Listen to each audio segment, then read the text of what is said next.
Hello दोस्तों, मेरे YouTube channel में आपका स्वागत है। तो दोस्तों, आज अपन पढ़ेंगे कि पुनर्योगज डीएनए तकनीक के साधन यानी रिकॉम्बिनेंट डीएनए टेक्नोलॉजी के साधन क्या क्या होते हैं और रेस्ट्रिक्शन एंजाइम के बारे में अपन पढ़ेंगे। ये बायोटेक्नोलॉजी का लेक्चर 2 है।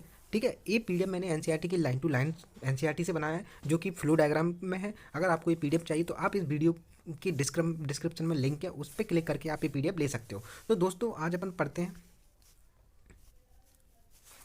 पुनर्योगज डीएनए तकनीक के साधन क्या क्या होते हैं। देखो, आनुवंशिक इंजीनियरिंग या इसी को बोलते हैं पुनर्योगज डीएनए तकनीक, रिकॉम्बिनेंट डीएनए टेक्नोलॉजी। ये तभी संपादित हो सकती है जब हमारे पास निम्न तकनीकी साधन हो, जैसे कि प्रतिबंधन एंजाइम जो कि डीएनए को काटते हैं, पॉलीमरेज एंजाइम जिससे एक डीएनए से कई सारी कॉपी बनती हैं, डीएनए लाइगेज जो दो डीएनए को जोड़ने का काम करता है, संभाग जो वांछित जीन को पर्पोसी जीव में भेजता है, और पर्पोसी जीव जिसे अपन होस्ट ही बोलते हैं। ठीक है, जिसके बारे में अपन आगे पढ़ेंगे। ठीक है, इन सब के बारे में अपन पढ़ेंगे। ये सब जरूरी है आनुवंशिक इंजीनियरिंग या पुनर्योज डीएनए तकनीक को संपादित होने के लिए, संपन्न होने के लिए। अपन बात करते हैं प्रतिबंधन एंजाइम की खोज कैसे हुई थी। तो देखो, इसके लिए अपन सबसे पहले पढ़ देख लेते हैं, इसका कंसेप्ट समझ लेते हैं। तो देखो, पहले अपन देखते हैं जीवाणुभोजी होता क्या है। तो जीवाणुभोजी क्या होता है, एक प्रकार के वायरस हैं, ऐसे वायरस जो बैक्टीरिया को संक्रमित करते हैं। ठीक है, अपन देखते हैं रेस्ट्रिक्शन एंजाइम की खोज कैसे हुई थी। ठीक है, तो देखो, ये कोई मानो कि एक ई कोलाई बैक्टीरिया है। ठीक है, इसको जीवाणुभोजी संक्रमित कर रहा है। तो देखो क्या होता है, ई कोलाई के पास जब अपन को पता चला, ई कोलाई के पास दो एंजाइम होते हैं, जिनमें से पहला एंजाइम होता है ना, वो क्या करता है, डीएनए से क्या मिथाइल समूह यानी कि CH3 समूह को जोड़ता है। और इसका दूसरा एंजाइम होता है, वो क्या है, डीएनए को काटता है। ठीक है, अब देखो, ये कोई ई कोलाई बैक्टीरिया, ये उसका खुद का जीनोमिक डीएनए है, और यहाँ पे ये जीवाणुभोजी से जुड़ गया है। तो जीवाणुभोजी का जो भी डीएनए होगा, वो जीवाणुभोजी से निकल के ई कोलाई में चला जाएगा। ठीक है, तो कंडीशन इस प्रकार की बन जाएगी। अपन आगे देखते हैं। अब देखो, अपन ने पढ़ा था ई कोलाई के पास क्या है, दो एंजाइम होते हैं। इनमें से जो पहला एंजाइम है वो क्या, वो सॉरी, इसमें से जो दूसरा एंजाइम है जो डीएनए को कट करता है, यानी कि जो ई कोलाई का डीएनए है, इसको ये सेकेंड एंजाइम डीएनए को कट कट कर देगा बीच बीच में से। इस सेकंड एंजाइम को अपन क्या बोलेंगे, रेस्ट्रिक्शन एंजाइम बोलेंगे। रेस्ट्रिक्शन एंजाइम या रेस्ट्रिक्शन एंडोनिको। और जो फर्स्ट एंजाइम है ना, वो क्या करता है, जो डीएनए होता है ना, ई कोलाई का जीनोमिक डीएनए होता है, उसका उससे CH3 समूह जोड़ देता है। ये क्यों जोड़ देता है, इससे क्या होगा, अगर ऐसा नहीं होगा तो जो रेस्ट्रिक्शन एंजाइम है वो ई कोलाई के खुद के डीएनए को कट कर देगा, तो ई कोलाई मर जाएगा। तो इस चीज़ से बचने के लिए ई कोलाई के पास एक और ये एंजाइम होता है, जो कि उसके जीनोमिक डीएनए से मिथाइल समूह जोड़ देता है, जिससे कि डीएनए बच जाता है। ये रेस्ट्रिक्शन एंजाइम इस पर काम नहीं करता है। ठीक है, अब आगे बढ़ते हैं। सेम वही बात है। वर्ष 1963 में वर्ष 1963 में दो एंजाइम ई कोलाई से पृथक किए गए। ठीक है, जो ई कोलाई में जीवाणुभोजी की वृद्धि, बैक्टीरियोफेज की वृद्धि को रोकते हैं। मतलब 1963 में दो एंजाइम पृथक किए जो कि ई कोलाई में बैक्टीरियोफेज की वृद्धि को रोक देते हैं।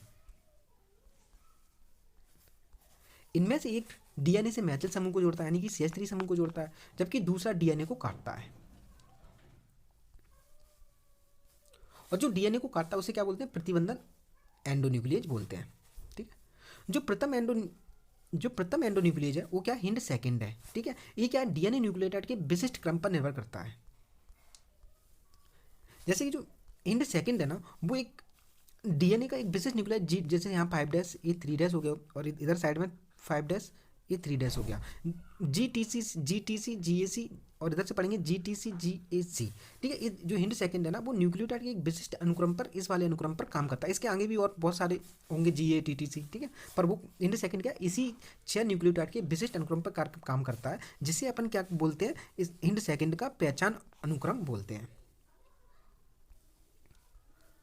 जो हिंड सेकंड है ना, वो क्या है, 5 वर्ष बाद यानी कि 1968 में पृथक किया गया और पहचाना गया। ठीक है, हिंड सेकंड डीएनए अणु को उस विशेष बिंदु पर काटता है जहां पर 6 क्षार का विशेष अनुक्रम होता है, जैसा कि अपन ने ऊपर इस वाले डायग्राम में देख लिया है। ठीक है, ये छः छः न्यूक्लियोटाइड है, 6 न्यूक्लियोटाइड 6 बेस पेयर का एक विशेष अनुक्रम होता है जहाँ पर हिंड सेकंड काम करता है। इस विशिष्ट अनुक्रम को, यानी जो 6 न्यूक्लियोटाइड का, जो 6 बेस पेयर का एक विशेष अनुक्रम है, उसे अपन हिंड सेकंड का क्या बोलते हैं, रिकॉग्निशन सीक्वेंस यानी पहचान अनुक्रम कहते हैं। हिंड सेकंड के अलावा आज 900 से अधिक रेस्ट्रिक्शन एंजाइम के बारे में जानकारी है, जो कि जीवाणुओं के 230 से अधिक स्ट्रेन से पृथक किए गए हैं। ठीक है। देखो, अब अपन पढ़ेंगे स्ट्रैंड क्या होता है। जैसे आप पढ़ते हो प्लांट में क्या होता है, प्लांट में देखो जीनस होता है, वंश होता है, जाति होती है और वेराइटी होती है। ठीक है, इसी प्रकार जो बैक्टीरिया बैक्टीरिया होता है उनमें जीनस होता है, स्पेसीज होता है और यहाँ पे क्या स्ट्रैंड होता है। ठीक है,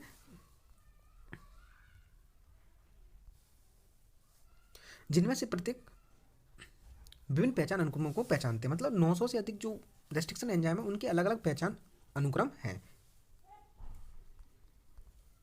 अब अपन नामकरण पढ़ेंगे, नामकरण कैसे करते हैं इन रेस्ट्रिक्शन एंजाइम का। जैसे देखो, जो ईचिरिया कोलाई RY13 ये कोई बैक्टीरिया का स्ट्रेन है, इससे एक रेस्ट्रिक्शन एंजाइम मिला इको R1। ठीक है, तो इको R1 ये क्या है, रेस्ट्रिक्शन एंजाइम है। तो रेस्ट्रिक्शन एंजाइम का नाम में देखो जो पहला शब्द है वो क्या है, वन से लिया गया है और वो क्या है, कैपिटल होता है।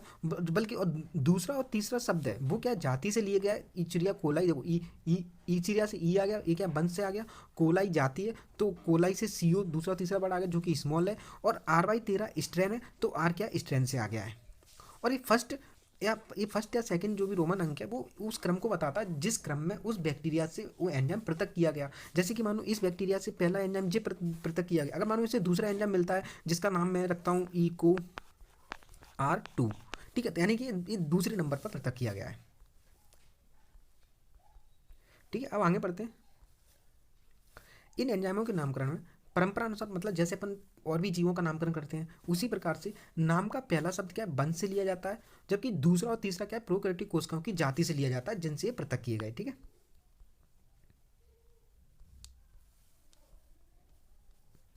जैसे ईचिरिया कोलाई RY13 से क्या निकाला गया, इको R1।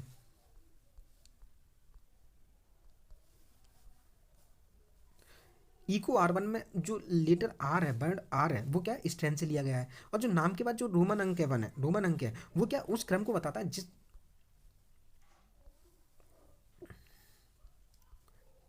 जिस क्रम में एंजाइम जीवाणु के प्रवेश से पृथक किए गए थे। ठीक है,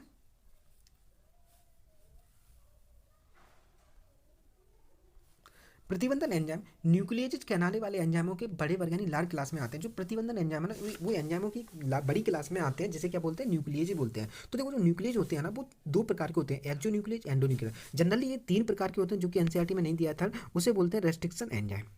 ठीक है, जो एक्जो न्यूक्लियेज होता है ना, वो DNA के सिरे से न्यूक्लियोटाइड को हटाता है, काटता है, वो भी सिर्फ एक ही स्टैंड पे। और जो एंडो न्यूक्लियेज होता है वो न्यूक्लियोटाइड वो DNA को किसी भी एक सिरे को बीच में से काटता है। ठीक है, मतलब ये दोनों सिर्फ DNA के एक ही स्टैंड यानी एक ही लड़ी को काटते हैं, एक ही लड़ी को काटते हैं, ना कि दोनों लड़ियों को। अपन आगे पढ़ लेते हैं, सेम लिखा है। जो एक्जो न्यूक्लियेज होते हैं वो DNA के सिरे से न्यूक्लियोटाइड को काटते हैं, जबकि एंडो न्यूक्लियेज, आगे देखते हैं, जबकि एंडो न्यूक्लियेज DNA के भीतर विशिष्ट स्थलों पर काटते हैं।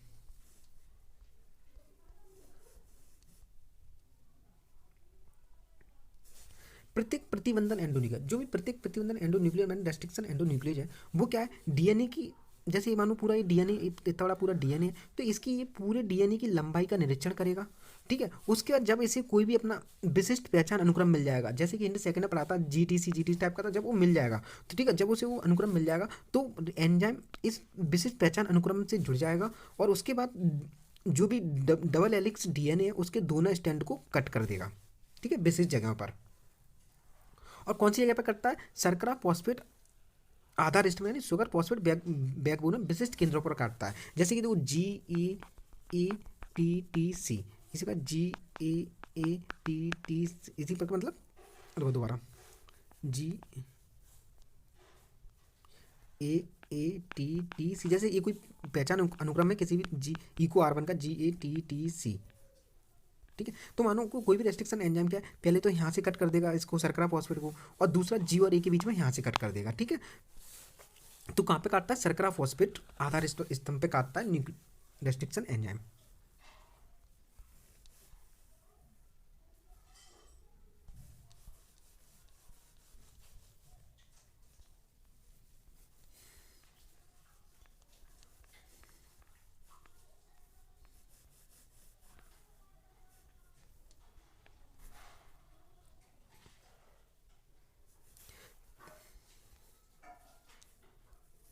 प्रत्येक प्रतिबंधन एंडोन्यूक्लियर डीएनए में विशिष्ट पैलिंड्रोमिक न्यूक्लियोटाइड अनुक्रमों को पहचानता है। मतलब जो भी रेस्ट्रिक्शन एंडोन्यूक्लियर है वो डीएनए में क्या पैलिंड्रोमिक न्यूक्लियोटाइड सीक्वेंस को पहचानता है। अब अपन बात करते हैं पैलिंड्रोमिक होता क्या है। तो पैलिंड्रोमिक क्या वर्णों के समूह हैं जिन्हें आगे या पीछे दोनों तरफ से पढ़ने पर एक ही शब्द बनता है, जैसे कि डालडा। ठीक है, डालडा को अपन आगे से पढ़ेंगे तब भी डालडा है, पीछे से पढ़ेंगे तब भी डालता है। ऐसे सब जो आगे से पढ़ो या पीछे से पढ़ो तो उसे क्या बोलते हैं, पैलिंड्रोम बोलते हैं। ठीक है, और डीएनए, ठीक है, ये तो हो गया शब्द पैलिंड्रोम। ठीक है, देखो शब्द पैलिंड्रोम में क्या होता है, जैसे कि डालडा, इसे आगे से पढ़ो या पीछे से पढ़ो एक ही शब्द बनना है। उसी प्रकार जो डीएनए पैलिंड्रोम होता है उसमें क्या होता है, उसमें थोड़ा अंतर होता है। जैसे कि जो डीएनए पैलिंड्रोम है GAATTC, इसी प्रकार से GAATTC। ठीक है, ये 5' डायरेक्शन, ये 3' हो गई, ये 5' डायरेक्शन, ये 3' हो गई। तो जो डीएनए पैलिंड्रोम में क्या होता है, अगर अपन विन्यास या तो तुम 5 to 3 डायरेक्शन में दोनों लड़ियों को पढ़ो तो एक शब्द बने, या फिर 3 to 5 डायरेक्शन में पढ़ो दोनों लड़ियों को तब भी एक शब्द बने तो उसे बोलते हैं डीएनए पैलिंड्रोम। जैसे अगर इस लड़ी को अपन 5 to 3 में पढ़ेंगे तो GAATTC बनना है, इसी प्रकार इसको पढ़ेंगे तो GAATTC बनना है, मतलब एक ही शब्द बनना है, तो यह डीएनए पैलिंड्रोम। या फिर इसे अपन तुम इसको 3 to 5 डायरेक्शन में पढ़ लो, CTTAAG तब भी एक शब्द बनना है, इसे पढ़ो 3 to 5 CTTA तब भी एक ही शब्द बनना है। यानी कि जब डायरेक्शन अपन सेम रखेंगे तो एक शब्द बने तो उसे बोलेंगे डीएनए पैलिंड्रोम। ठीक है,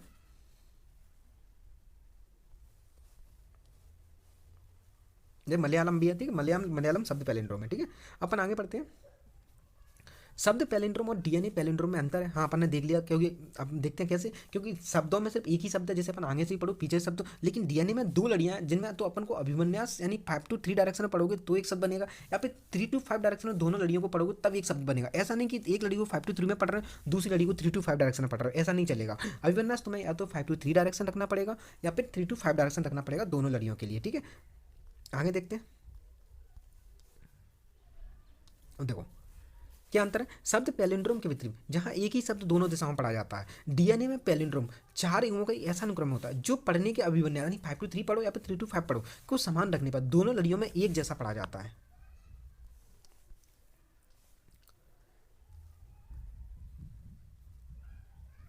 जैसे कि एक एग्जाम्पल दिया GATTC। अगर इसको देखो अपन 5 to 3 डायरेक्शन पढ़ेंगे GAATTC और दूसरी लड़ी को भी 5 to 3 GAATTC, तब एक ही शब्द बनना है। या फिर इसको 3 to 5 डायरेक्शन में पढ़ो दोनों लड़ियों को CTTASG या 3 to 5 CTTAAG, तब भी एक ही शब्द बनना है। तो ये क्या हो गया, डीएनए पैलिंड्रोम हो गया, जिसमें अपन को दोनों लड़ियों में या तो 5' से स्टार्ट करो या फिर दोनों लड़ियों में 3' से स्टार्ट करो। मतलब ऐसा नहीं कि एक लड़ियों 5' से दूसरी लड़ियों 3' से, नहीं, अभिविन्यास सेम होना चाहिए दोनों लड़ियों में। ठीक है, ये अंतर होता है डीएनए पैलिंड्रोम और शब्द पैलिंड्रोम में। अब अपन देख लेते हैं कि जो रेस्ट्रिक्शन एंजाइम वो काम कैसे करते हैं। जैसे कि जो इको आर1 है ना, वो जी और ए के बीच में काटता है। ठीक है, ये देखो एक इतना बड़ा बहुत बड़ा लंबा डीएनए है। ठीक है, देखो दिख रहा है इतना बड़ा लंबा डीएनए, इसके बीच में मानो कोई एक अनुक्रम है GAATTC। ठीक है, अब देखो इको आर1 कहाँ काटेगा, जी और ए के बीच में, मतलब यहाँ भी काटेगा और यहाँ भी काटेगा। ठीक है, अब देखो ये देखो देखो इस पूरे पैलिंड्रोम का केंद्र तो यहाँ है ना, सेंटर तो बीच में तो यहाँ आ रहा है ना, लेकिन सेंटर से क्या है थोड़ी दूर काटते हैं, थोड़ी दूर काटता है। ठीक है, और दोनों लड़ियों में काट रहा है। देखो ऊपर वाली लड़ी में जी और ए के बीच में काट रहा है, नीचे वाली लड़ियों में भी दोनों लड़ियों में मतलब समान चार को मतलब जी और ए के बीच में काटता है। ठीक है, तो देखो जब यहाँ कटेगा तो एक इस टाइप का, देखो ए वाला पोर्शन ए बन जाएगा। ठीक है, क्योंकि और यहाँ से कटेगा और यहाँ से कटेगा तो ए वाला पोर्शन अलग हो जाएगा, ए वाला। ठीक है, तो इस टाइप से दो पोर्शन बन गए ये दोनों पोर्शन। ठीक है, अब देखो अब जो इस देखो ये तो कपल है, दोनों आपस में जुड़े हुए हैं, लेकिन ये सिंगल स्टैंड का ये फैलाव निकला है, ये ठीक है, ये टंगा हुआ भाग निकला है, और इसे क्या बोलते हैं, ओवर हैंगिंग स्ट्रेच बोलते हैं, या फिर इसे क्या बोलते हैं, स्टिकी एंड बोलते हैं। इसी प्रकार इसमें भी स्टिकी एंड है। ठीक है, अब आगे देखते हैं। देखो जब भी मतलब दो स्टिकी एंड वो एक ही डीएनए के हो सकते हैं, या मानो कि एक अलग डीएनए का हो गया स्टिकी एंड, ये दूसरे अलग डीएनए का स्टिकी एंड हो गया, जो कि एक ही रेस्ट्रिक्शन एंजाइम से काटे जाएंगे। तो ये क्या है, आपस में हाइड्रोजन बॉन्ड बना लेंगे, जैसे ए और टी हाइड्रोजन बॉन्ड बन जाएंगे, के बीच में बन गए, तो इससे क्या हाइड्रोजन बॉन्ड बन जाएंगे तो आपस में जुड़ जाएंगे। अब इसके बाद अगर इसमें डीएनए लाइगेज डालेंगे तो वो इस दोनों के बीच में शर्करा फॉस्फेट बॉन्ड बना देगा, जी और ए के बीच में, यहाँ भी यहाँ जी होगा, यहाँ भी शर्करा फॉस्फेट बॉन्ड बन जाएगा। ठीक है, इस प्रकार से डीएनए लाइगेज का काम आसान हो जाता है। अपन आगे पढ़ते हैं। देखो, प्रतिबंधन एंजाइम डीएनए लड़ी को पैलिंड्रोम स्थल के केंद्र से थोड़ी दूर पर लेकिन विपरीत लड़ियों में दो समान चालकों के बीच काटते हैं। तो मैंने बताया था तुम्हें, उसने GATT, जो GAATTC और GAATTC, तो उसने देखो विपरीत लड़ियों में दो समान चालकों के बीच में, यानी जी और ए के बीच में काटा था, जी और ए के बीच में काटा था, और दोनों लड़ियों में काटा था, और केंद्र से थोड़ी दूरी पर काटा था।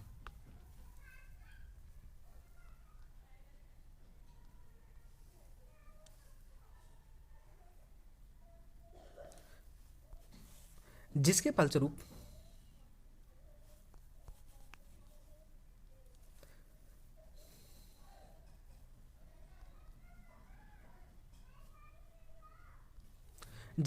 सिरों पर एक लड़िया भाग यानी सिंगल स्टैंड पोर्शन रह गया था। अपन ने देखा था एक सिंगल स्टैंड पोर्शन भाग रह गया था, ये वाला पोर्शन रह गया था, अपन ने देखा था डायग्राम में। प्रत्येक लड़ी में वो दोनों लड़ियों में मिला था, इधर बात ये तो एक तरफ की लड़ी में ये मिल गया था, दूसरी में भी इसी प्रकार का मिल गया था। इस प्रकार का मिल गया था, सॉरी इस टायर का नहीं, इस प्रकार का मिल गया था। ठीक है, प्रत्येक लड़ी में जो ओवर हैंगिंग स्ट्रेच, मतलब जो टंगा हुआ सिंगल स्टैंड भाग होता है, ओवर प्रलंबी पहला नहीं, ओवर हैंगिंग टंगा हुआ एक भाग स्ट्रेच होता है, उसे क्या बोलते हैं? स्टिकी एंड कहते हैं। ठीक है, इसे स्टिकी एंड क्यों नाम दिया गया? क्योंकि जो है कॉम्प्लीमेंट्री, यानी अपना जो उसका कॉम्प्लीमेंट्री होता है, ठीक है, जो उसके साथ क्या हाइड्रोजन अबंध बनाते हैं। जैसे कि मैंने तुम्हें यहाँ बताया था, यहाँ पे देखो ये एक दूसरे के, अगर एक ही रेस्ट्रिक्शन एंजाइम से काटेंगे तो दो भाग एक ही दूसरे के कॉम्प्लीमेंट्री बने, तो यहाँ हाइड्रोजन बॉन्ड बन जाएगा। ठीक है, अब जब हाइड्रोजन बॉन्ड बन गया तो ये दोनों आपस में जुड़े हुए हैं, तो उसका क्या, जब डीएनए लाइगेज डालेंगे तो इससे क्या, यहाँ पे क्या जी और ए के बीच में शर्करा फॉस्फेट बंध बन जाएगा, यहाँ भी जी और ए के बीच में क्या बन जाएगा? शर्करा फॉस्फेट बंध बन जाएगा। ठीक है, तो यानी डीएनए लाइगेज का काम आसान कर देते हैं। ठीक है,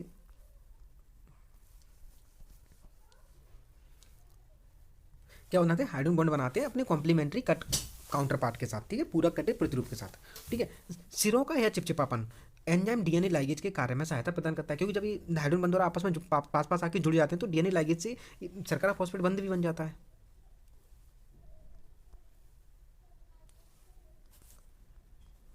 प्रतिबंधन एंडोन्यूक्लियेज का उपयोग आनुवांशिक इंजीनियर में डीएनए के पुनर्योगज अणु बनाने में किया जाता है। तो देखो, जो रेस्ट्रिक्शन एंजाइम का उपयोग जेनेटिक इंजीनियर में क्या बनाने में किया जाता है? रिकॉम्बिनेंट डीएनए मॉलिक्यूल, यानी पुनर्योगज डीएनए अणु बनाने में किया जाता है। जो रिकॉम्बिनेंट डीएनए मॉलिक्यूल होता है वो क्या, विभिन्न स्रोतों या जीनोम से प्राप्त डीएनए से मिलकर बना होता है। यानी कि इसमें क्या क्या होता है? एक तो वांछित जीन होता है, प्लस क्या होता है? बैक्टीरिया संभाग का डीएनए होता है। तो इन दोनों मतलब दो विभिन्न स्रोतों से प्राप्त मिलकर जो डीएनए बना होता है उसे क्या बोलते हैं? रिकॉम्बिनेंट डीएनए होता है, रिकॉम्बिनेंट डीएनए कहते हैं।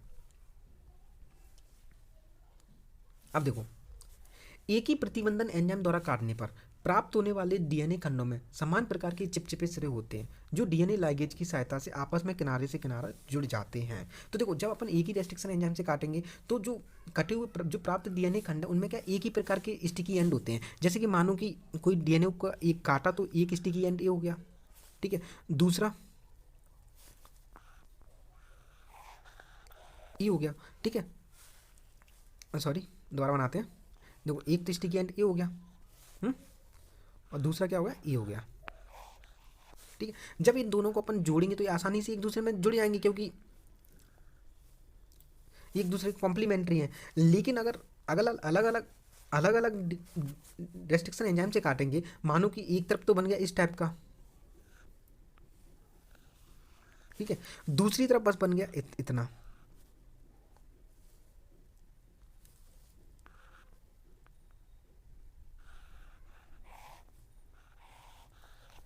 तो ये इसमें फिट ही नहीं हो पाएगा ना। अगर ये यहाँ पे फिट होगा तो बस यहाँ तक ही रह जाएगा ये।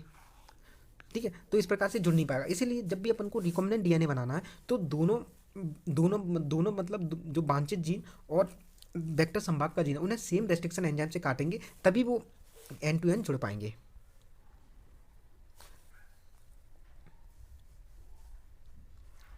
सामान्यतः जब तक संभाग और सोर्स डीएनए यानी वांछित डीएनए का जो भी सोर्स डीएनए एक ही रेस्ट्रिक्शन एंजाइम द्वारा नहीं काटे जाते, तब तक रिकॉम्बिनेंट वेक्टर मॉलिक्यूल का निर्माण नहीं हो सकता, पुनर्योगज संभाग अणु का निर्माण नहीं हो सकता है। ठीक है, क्योंकि अलग अलग स्टिकी एंड बनेंगे जो चिपकेंगे नहीं, जुड़ेंगे नहीं।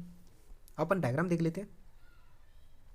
ये रेस्ट्रिक्शन एंजाइम की क्रियाविधि दिखाई गई है, जिसमें ये संभाग डीएनए और ये बाहरी डीएनए है। ठीक है, इसमें क्या इको R1 रेस्ट्रिक्शन एंजाइम की क्रियाविधि दिखाई है। तो जो इको R1 है ना, वो जी और ए के बीच में काटता है, ठीक है। तो देखो इसमें देखो जी और ए यहाँ पे है, तो इस जगह काटेगा और यहाँ काटेगा दूसरे स्टैंड में। इसी प्रकार भारी डीएनए में जी और ए यहाँ पे है, तो यहाँ काटेगा और यहाँ पे काटेगा जी और ए के बीच में, ठीक है। इससे क्या होगा, जब यहाँ से कटेगा ये पोर्शन, तो ये पोर्शन पूरा अलग हो जाएगा। बचा क्या, ए वाला पोर्शन बचेगा, ठीक है। इसी प्रकार देखो यहाँ से कटेगा और यहाँ से कटेगा, तो देखो ए वाला पूरा पोर्शन अलग हो गया, तो बचा क्या, ए वाला बच्चा, ठीक है। अब देखो जब ये दोनों एक दूसरे के एक दूसरे के कॉम्प्लीमेंट्री, देखो ए के सामने टी है, और टी के सामने ये, टी के सामने ये, तो देखो जब ये एक दूसरे के पास आएंगे तो इनके बीच में क्या बन गया, हाइड्रोजन बॉन्ड बन गया, ठीक है। उसके बाद क्या करेगा, डीएनए लाइगेज इन्हें एंड टू एंड कहाँ जोड़ेगा, ये रहा एंड टू एंड इस जगह पे जोड़ेगा, मतलब इस टाइप से है, ठीक है। ये तो हाइड्रोजन बॉन्ड ये रहे, ठीक है। डीएनए लाइगेज ने कहाँ जोड़ा, इस जगह पे जोड़ा, और इसको कहाँ पे जोड़ा, इस जगह पे जोड़ दिया, इस टाइप से, ठीक है। तो इसे एंड टू एंड जोड़ रहा है ना, इस जगह पे एंड टू एंड जोड़ दिया डीएनए लाइगेज ने यहाँ पे, ठीक है। इस प्रकार से रिकॉम्बिनेंट डीएनए बन गया और ये इको आर1 की क्रियाविधि दिखाई गई है। इसी प्रकार देखो ये भारी डीएनए है और ये संभाग डीएनए है, इसको एक ही प्रतिबंधन एंजाइम द्वारा काटा गया, तो देखो इसके टुकड़े हो गए भारी डीएनए के, और ये संभाग का टुकड़ा वेक्टर भी कट गया यहाँ से। उसके बाद क्या हो गया, इसका क्या गया, इन दोनों को अपन ने एक बर्तन में लेके इसमें डीएनए लाइगेज डाल दिया, तो इसका वेक्टर से क्या हो गया, जो भारी डीएनए था वो इसके बीच में आके डीएनए लाइगेज ने जोड़ दिया। उसका क्या होगा, इस वेक्टर को क्या होगा, ई कोलाई बैक्टीरिया ले लेगा अपने अंदर, तो इसके अंदर आ गया ये, ठीक है। अब ये क्या होगा, इसका क्या, जब ये ई कोलाई कोष का विभाजन करेगा तो ये प्लाज्मिड भी एक इसमें पहुंच जाएगा, एक इसमें पहुंच जाएगा। इस प्रकार से प्लाज्मिड इसकी कई सारे बैक्टीरिया में पहुंच जाएगा, ठीक है। जब ये प्लाज्मिड पहुंचेगा, अपना रेप्लीकेशन करेगा, तो अपने जो इसमें जो वांछित जीन होगा, माना कि वो इंसुलिन बनाता है, तो प्रोडक्ट बनाएगा, इंसुलिन बनाएगा, तो अपन को इंसुलिन मिलने लगेगा माध्यम में, ठीक है। इस प्रकार से ये पूरा एक रिकॉम्बिनेंट डीएनए टेक्नोलॉजी होता है, उसका एक ग्राफीय रिप्रेजेंटेशन, मतलब आर की प्रदर्शन है, ठीक है। इसके बाद अपन अगले लेक्चर में पढ़ेंगे। तो आज के लिए इतना काफ़ी है। अगर आपको ये मेरी वीडियो अच्छी लगी तो चैनल को सब्सक्राइब कर देना, और आपको ये पीडीएफ चाहिए तो आप इसे मेरे टेलीग्राम, तो इस वीडियो के डिस्क्रिप्शन में इसकी लिंक दिए, उससे